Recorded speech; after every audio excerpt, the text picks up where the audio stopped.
All right. Settle, guys, settle. Okay.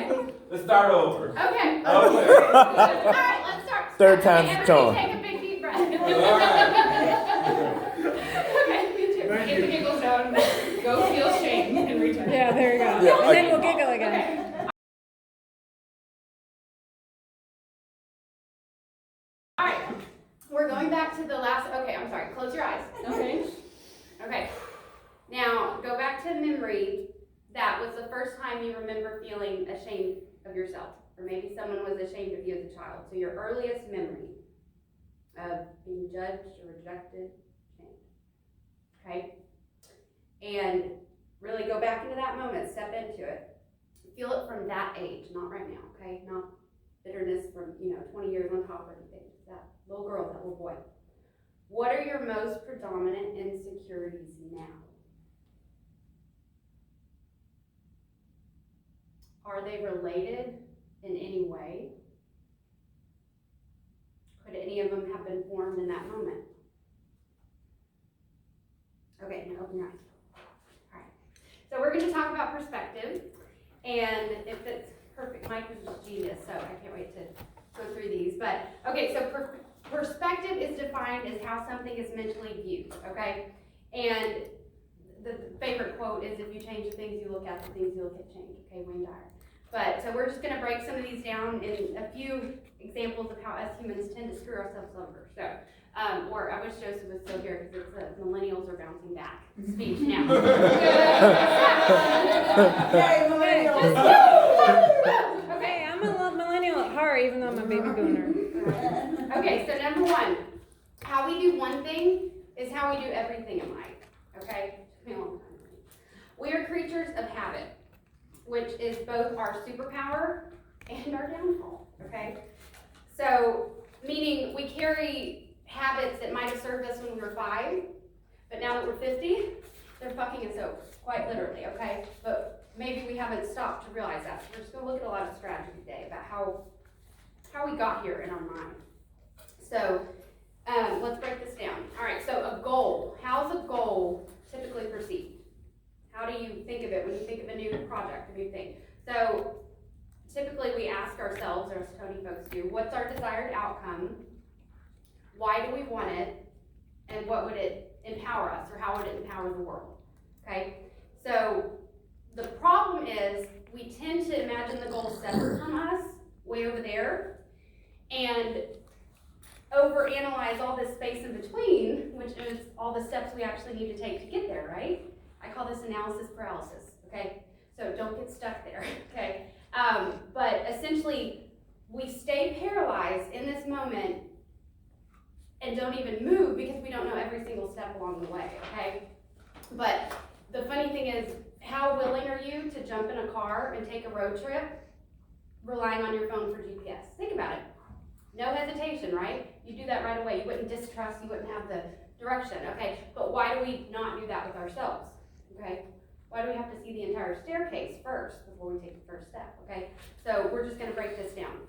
Let's stay with the car analogy. My name's Courtney Carr, I'm allowed, okay?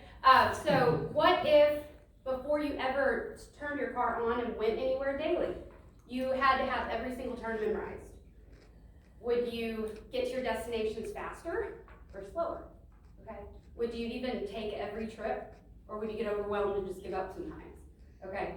So that's kind of the approach I'm going to look at it. We're setting ourselves up for failure unless, the exception would be if we truly are driven by it. It's something we're truly passionate. We'll fight through, but overall, it's almost guaranteeing it won't follow through. So you can drive from New York to California with only seeing a few hundred feet in front of you. Okay, that's all you need to see. Okay, so write this down. When it's time, the next direction will be given. Success leaves clues, right? Okay, but we have to see them and listen to them. The truth is, it's not separate from us. And you just need the first step. That's the total truth. That's all you need. So the most important thing we do towards our goal is the next thing. I don't care what the next thing is, just do something, okay? That's more important than any business plan or any expertise someone else can give you is just doing the next thing. So just start up the staircase. Okay, so first things first. What am I going to make happen? How will it make my life better? Okay, and that allows you to shoot your arrow where you want it. Okay, so if you think about it, if you are, which one gives you a better feeling? Standing at the bottom of a mountain looking up that you're about to have to climb, or envisioning yourself already on top of it? One's going to give you energy, one's going to drain you. Okay, so just plan and create from the top of your mountain. Okay, number 2, take things day by day. If I told you you could never have a certain food again, or never drink alcohol again, or fill in the blank, what is the first thing you're going to crave? So the reason for this is because when we start a new goal, or especially in the realm of I'm never going to have this again or change lifelong habits, we put the entire weight of the rest of our lives on one little baby goal's shoulders. And then we shame ourselves when we don't achieve it, or we shame ourselves when we cave, okay? Or we bash ourselves if this little baby goal can't hold the weight of our entire life to come, okay? So you're not giving the goal adequate effort, a chance. You're not really giving it a chance. So that is what happens when we change our behaviors, okay? So if you just focus on today, who cares about the rest of your life right now? I'm talking about today. You wake up, today you're gonna say, I'm not gonna have any alcohol, okay? Just today, that's all I'm thinking about. And then when you get to the end of that day, you stop and you celebrate and you be proud. And then you repeat, okay? All right, it's a lot easier to save $1,000, 20 here, 50 here, throughout the month than it is to say, like, take $1,000 out of the last paycheck of the month when rent's due, okay? What actually has more likely chance to be successful, okay? So if you know this ahead of time, how do you eat an elephant? One bite at a time, okay? So momentum's your friend, motivation is not. Momentum can become a well-oiled machine. Motivation will stand your ass up cold if you rely on her. Wow. I mean, motivation's a fun party friend. Like when she shows up, she's fun. But if you only rely on it, no. So, let's focus on momentum. So, with that said, October 27, 2017, been sober since, and I still take it day by day, bite by bite. And sometimes I feel on top of the world with it. Other times, I want a glass of wine. And truth be told, I have had a few glasses of wine since that date. So I'm considering this my sober journey. But, I've fallen about 3 times. It happens. Yeah. Don't beat yourself up. Repeat tomorrow, okay? So the second part of this transformation phase, or transition phase, we forget to plug something into that habit's place and you don't necessarily need that replacement forever, but you do need it in those sensitive times. Absolutely. Especially when you're working with heavier addictions. Especially. And a lot of that can be extra people there to support you, but you need something you can plug in when it's not as easy today. When, your friend's saying, oh, you don't have a problem, or, that friend, you've been doing so good for so long, just come on out. No, just go to whatever replacement, treat or hobby or person you need, but it will pass. The cravings in that moment will pass. It won't pass if you stop and beat it, okay? So just ignore it and keep going. All right. Number 3, when we are brainstorming a new goal, be careful to ask how others did it. And Mike talked a lot about this, and I love this, okay? So before asking anything, when you think of a goal, you think of a dream, think, how can I do it? And really stay in that realm, that portal, as long as you can. The reason I say this is we have an unlimited resource bank in our brain, if you will.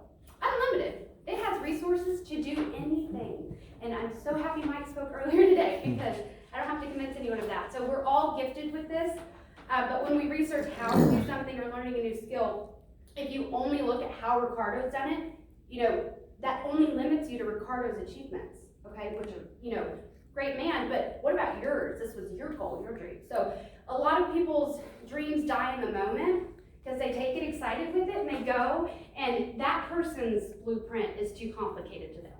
All your magic's just lost, okay?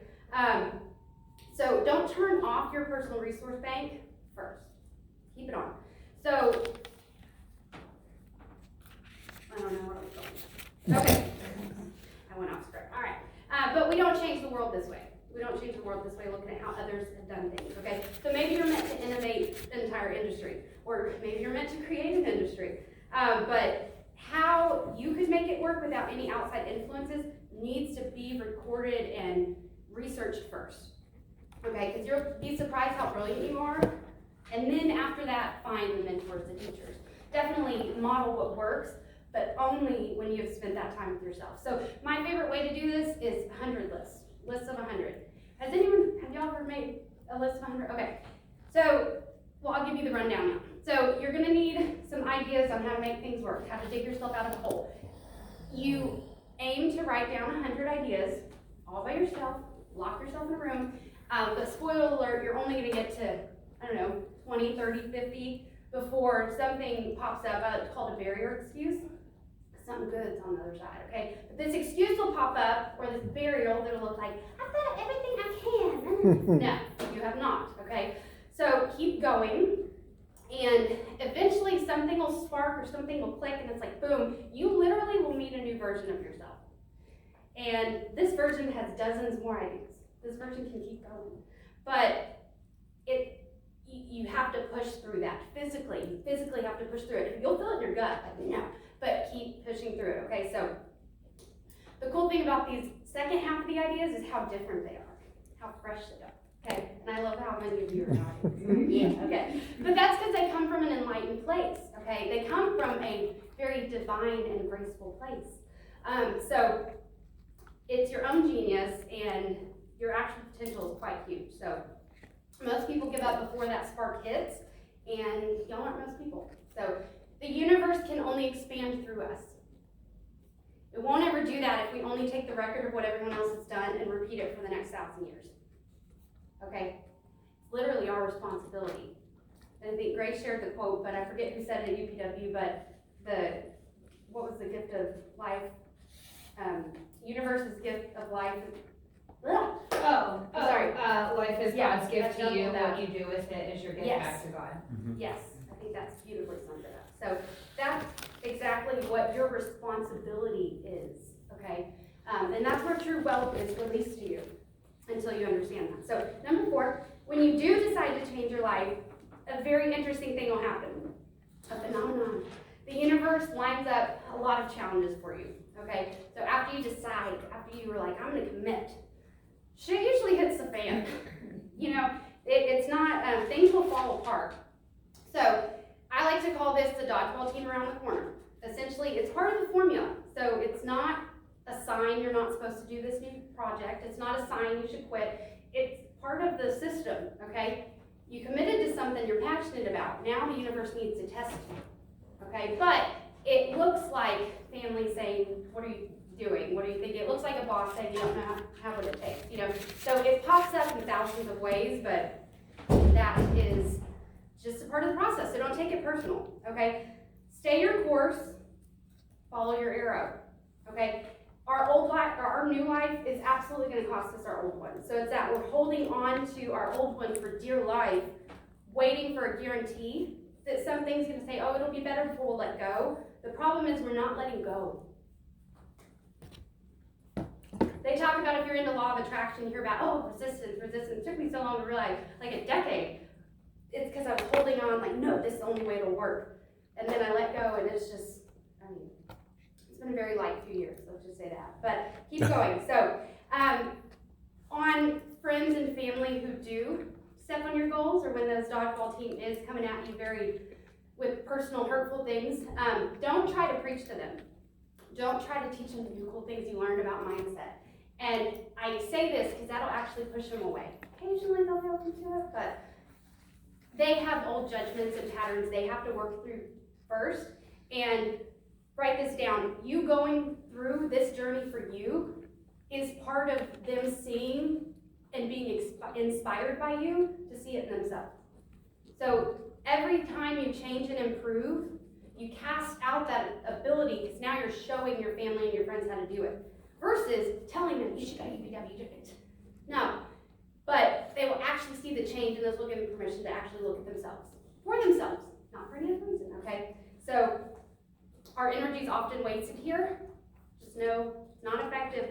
But if you show up, you do better, demonstrate your better behavior, that is addictive. That they'll catch on real quick. So number 5, how to follow your arrow. Be very stubborn about your outcome and completely flexible on everything in between. And if things don't go as planned, it's okay. It is perfectly okay. And the truth of that is because it was meant to fall apart. It was meant to not go as you planned. Things fall apart around us, so things can fall into place. Your sandcastle has to fall so your actual foundation can be built, okay? So it looks a little overwhelming at first, but just know that that's part of the process. And it doesn't stay like that forever. You'll get stronger every day. So many things don't work out for you, and that's because you are divinely protected. That's why they didn't work out, okay? So that whole life happens for you, not to you. We forget that in a split second, so be open-minded. Your brain won't fall out. Okay, so whatever project you're working on, go ahead and write down what's the next step you can take now. Just write down, just for fun. If you're stagnant in anything, just write down something that you can move forward on. And then later today, go do that, or go plan it. Okay. Also, if you have been following your course, your plan for a long time, or just you've been committed, you've been acting, you've been taking massive action, you've been doing all that and nothing's happening, that's okay. That's actually a good sign. Because transformation is very quiet first, and then it's very loud, okay? So if it's been quiet, something's about to sprout through and grow, okay? And you can't see it yet. So just because it didn't happen on your timeline when you expected it to, doesn't mean it's not gonna happen. Just like Mike said earlier, maybe it's happening bigger and better than you thought. So you don't want your original plan to work, right? So hold on to that faith in yourself. And the seasons will shift soon. I mean, we never stay in the same season, you can't. So if you're following your course, following your arrow, that's how to be. An example of that would be like in business, what you do now is next quarter's profits. But this is true in all areas of our life. So when you're up around, just remind yourself of that. So things take time and space to happen. Okay. Are you taking time to actively work on your goal? And are you making actual space in your life for the outcome to arrive? So are you actively working on your goal, but are you actually making space in your life for it to come? That part too, I feel a lot of us miss, but it gets some ease to our goal when we incorporate that. So if nothing's happening yet, don't worry. All right. You cannot and will not punish yourself to greatness, okay? When we get in those moments of self-talk, you won't be able to punish yourself to greatness. It's not an effective formula. It's just never going to get you what you want. I've been doing it for 30 years, and it's still, I have to remind myself, hey, that's not. So it's such an automatic process to self-shame that we really have to work hard, come to events like this, incorporate things daily to prevent that, but just stay hyper aware of the fact that if you get nothing else from me right now, you cannot punish yourself to greatness, so stop. Okay, just turn on the self-love a little bit, and it'll all come together. You don't have to know how to make it all happen, but stop trying to make it work like that, because it won't. We're just beating ourselves up. Okay, so let's bring this back home. Close our eyes. Let's remember that moment in our childhood, and how that might have constricted us now in life, but we're going to fix it. Okay. See your adult self walking over to your child self. Go up and give them a hug. Maybe kiss them on their little tiny forehead. And I want you to tell them what you really think about that little boy or that little girl. Tell them how proud of them you are for how they put themselves out there. Tell them how amazing and unique they are. Tell them to keep painting, keep drawing, keep singing, whatever it was somebody made fun of. Just never doubt your gifts. Especially not to stay hidden in a crowd. Tell them not to care what judgments people place on your art. Keep creating. Always believe in your dreams. Tell them people will judge, but they are only really ever talking about themselves. always gonna be perfectly okay just to be you. Give them a little pinky promise that their life will be amazing if they do that just for you. Okay, open your eyes. Has that memory changed at all? Sorry, my contacts are getting dry. I like that. Water. I call that the butterfly effect, and that is just, it's something in this last week or two I've done with myself a few times since UPW. If you've been through the Dickens process, it's just a little, takes 1 minute. If you realize you had developed a limiting belief last year, just stop and butterfly effect it, okay? And it really, perspective is an interesting thing. Suddenly it's different. Didn't take that much effort, and it's simple. Simple. I get caught up in complicated, so it's simple, all right? So that, let's see. What else? Okay, so I just want to leave you with my favorite quote of all time on perspective. If you've never heard this, you're going to love it. Every morning in Africa, a gazelle wakes up. It knows it must outrun the fastest lion or it will be killed. Every morning in Africa, a lion wakes up. It knows it must run faster than the slowest gazelle or it will starve. It doesn't matter whether you're a lion or gazelle. When the sun comes up, you better be running.